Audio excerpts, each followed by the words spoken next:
Luigi's Mansion was a GameCube launch title revealed at Space World 2000. Originally a Nintendo 64 game, the project shifted to the new upcoming Nintendo GameCube. The reveal at Space World, however, was just a tech demo and was shown to illustrate the absolute power of the GameCube. Yep, that helped them for sure. It was shown off with the Nintendo GameCube, which at the time was called the Nintendo difference. Yep, we're using disc, guys, we're so different. The game would appear again at E3 2001 in playable form, and the audience could not get enough of this game.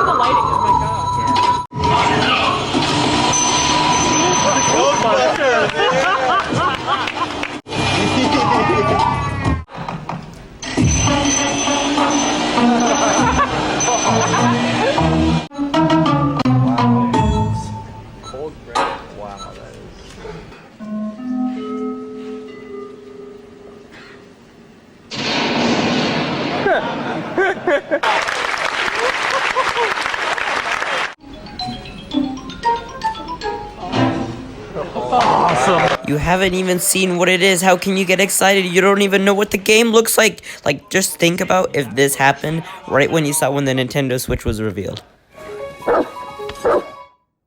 Awesome.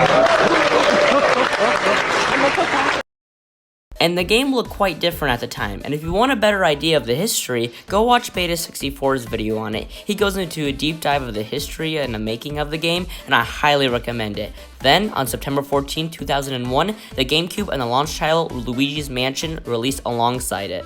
Now, Luigi's Mansion was met with, okay reviews. I mean, when your game gets a better score than Paper Mario Sticker Star, what the heck happened there, IGN? Anyways, but the player base had definitely loved this game. I got this game with a GameCube sometime, I think, in around 2017, and ooh, this game is absolutely phenomenal. One of my favorite games of all time, for sure. It has an amazing atmosphere, combat, which I still think holds up, even though some people would like to think otherwise. We'll get to you later. And this game has two sequels, Luigi's Mansion Dark Moon, released on the Nintendo 3DS in 2013, and Luigi's Mansion 3, released in 2019 for the Nintendo Switch, both created by Next Level Games. Nintendo just kinda went, hey, let's get the guys who made Punch-Out Wii to make a Luigi's Mansion game, yeah, because that makes sense all the way. But these games just don't hold up as well as the original. And no, this is not going to be a retread of last video where I go over talking points and bark about why the original will always be the best. No, even though it might equate to that eventually, but the structure this time will be looser. I just think that Luigi's Mansion was a lightning in a bottle sort of deal that cannot be done again. It simply had the right developers at the right time in the right place.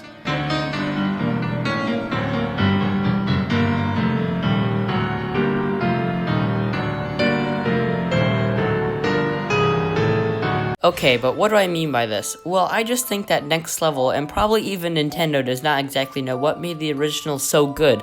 Let's start simple. Dark Moon had a mission structure, and people did not like it. Next Level changed it in their next game, Luigi's Mansion 3. But did they? Yeah, they got rid of the mission structure, but with all the unique floors feeling so different, the game might as well be mission-based, as the world does not feel connected at all. Luigi's Mansion 1 felt so organic in its level progression. Everything was interconnected, and it felt like the player was exploring a whole mansion. Dark Moon and 3 both feel segmented. Sure, 3 is not mission-based, but like I said, everything is so linear. Every area is so secluded from one another. Though you could argue that the first game is linear because you get keys in a set order that never changes in any playthrough, so it's arguable that the first game is much more rigid, but that's a debate for a whole another day that we're not going to get into. Even though 3 is not mission-based, it has varied themes in each of its floors, which is awesome. It gives the game way more charm. Speaking of charm, this game is full of it. The first game looked great, but some animations could use some work, particularly Luigi's scream, walk animation, and whatever this is. Luigi's Mansion 3 gives Luigi and all of the ghosts lots of personality in the animation. The themes, though, are kinda disappointing. Not the themes themselves, no, it's great. Like a pirate-themed restaurant, an 80s hip-hop floor, plants everywhere, I love it. But most don't take their themes very far. Like, what if in the pirate floor they had ghosts at all the tables, and waiters with these pirate costumes would roam the restaurant, and maybe a corny pirate show would happen when Luigi walked in, something like that. But instead it's restaurant with tables. You fight a shark. Oh yeah, there's a ship and it's kinda pirate themed. I love the absolute charm of this game. It's something that it does better than 1. Heck, 2 had great charm too. It brings character into the world, but the themes are half-baked at best, which is a mega bummer. Even though I said Dark Moon and 3 brought character, it brought character in a different way, and this will definitely be the most opinionated part of the video, but 1 simply nails the atmosphere way more. 2 and 3 have too many lights, and the art style, say it with me now. It looks fine. The GameCube era was fascinating to me as Nintendo tried something new and different and were a little more experimental with their series. Starting your launch title with not Mario, but Luigi with the grittier atmosphere with a never-before-seen setting. Super Mario Sunshine, there are no typical Goombas and Koopas. You have this new species, the Piantas, and Flood. Paper Mario the Thousand-Year Door led Mario on a brand new, faraway adventure with new characters and wild worlds. For a game that is not Mario, Zelda added Wolf Link, which is just wow! Nintendo recently, with the exceptions of Breath of the Wild and Mario Odyssey because Nintendo realized consumers want new and exciting games made by young developers, have been criticized for feeling too samey, playing it safe. The new Super Mario Bros. Games are a great example. Nintendo said, let's make the same game 4 times. In 6 years. Luigi's Mansion 2 and 3 still feel relatively different from everything we are getting related to Mario now, but not even close to Luigi's Mansion 1. 1 simply had something that is lost in so many modern games today. An identity. Luigi's Mansion will forever be remembered as that one-of-a-kind Mario game that shook up the formula successfully with a new setting that had never before been seen in a Mario game before.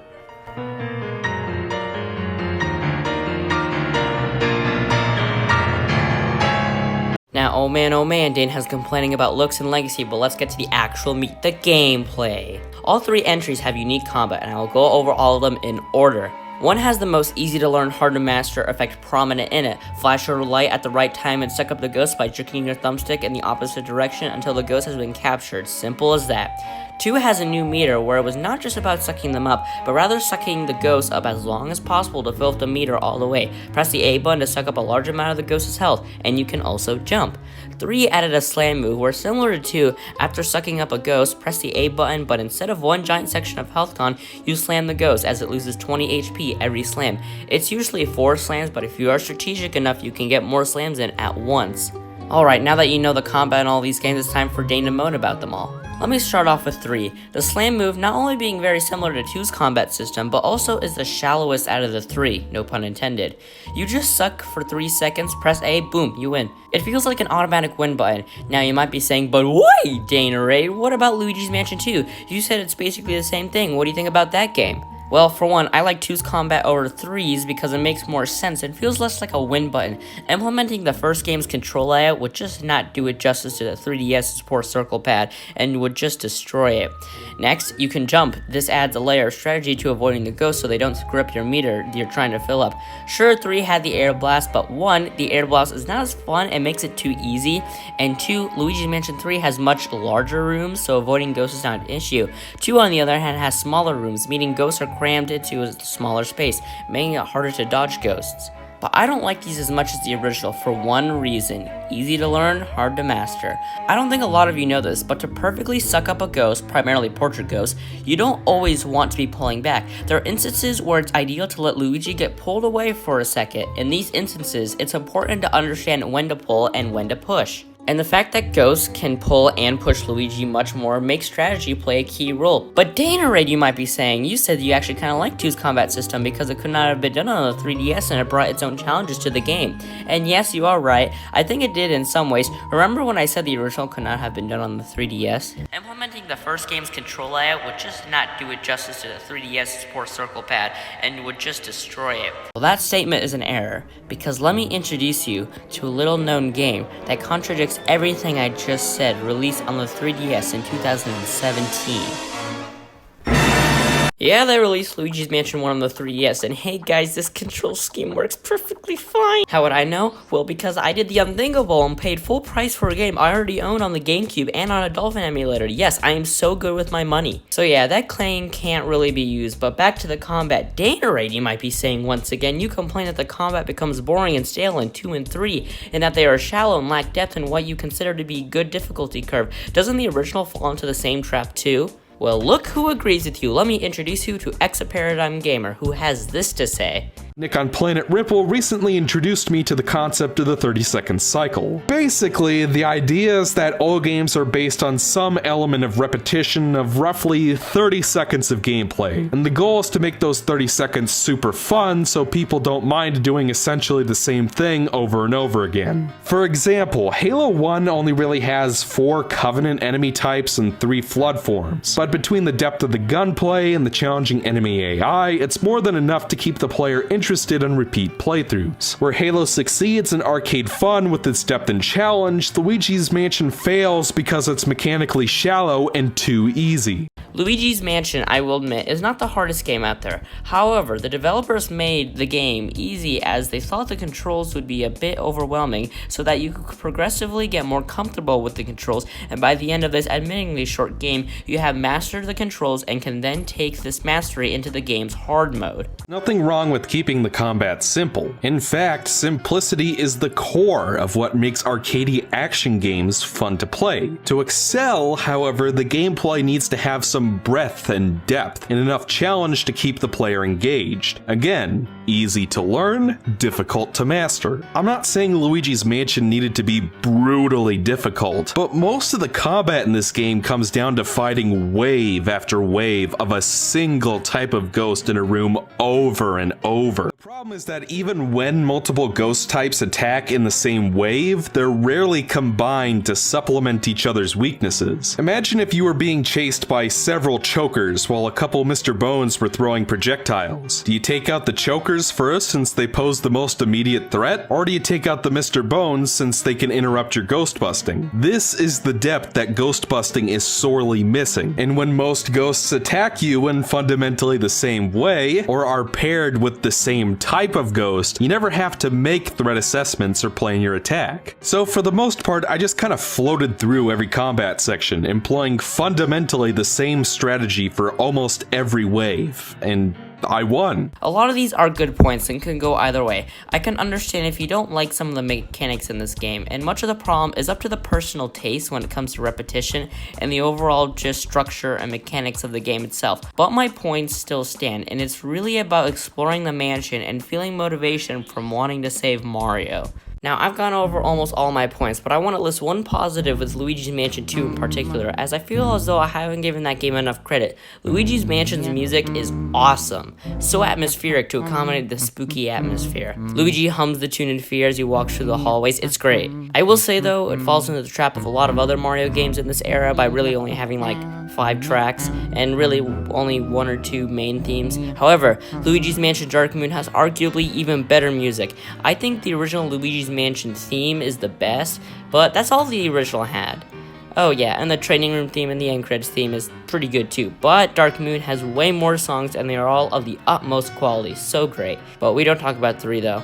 The music was pretty forgettable. I'm sorry, 3. Alright, 2,400 words later, and what's the verdict? These are all great games, please play them. Even though I moaned about how the original is the best, these are all fantastic games. Excellent presentation, controls are spot on, and great production values. Don't let some random 14-year-old tell you what to do. However, the original will always be the best in my heart, and before you say, oh wait Dane, it's just nostalgia getting to you, dude, I'm still a kid, how's it nostalgia? It's been such a short amount of time, And that was my Luigi's Mansion overview, and in conclusion, please make your own assessment. I'll probably do something else for my next video. These analysis videos take so much time because of the writing and editing involved. But because of the virus that shall not be named, I have more free time, whoop-de-doo. But what do you guys think? Which one is the best? Tell me in the comments below. And while you're at it, comment below any video ideas that you might have. And I'll see you guys next time. Thanks for watching.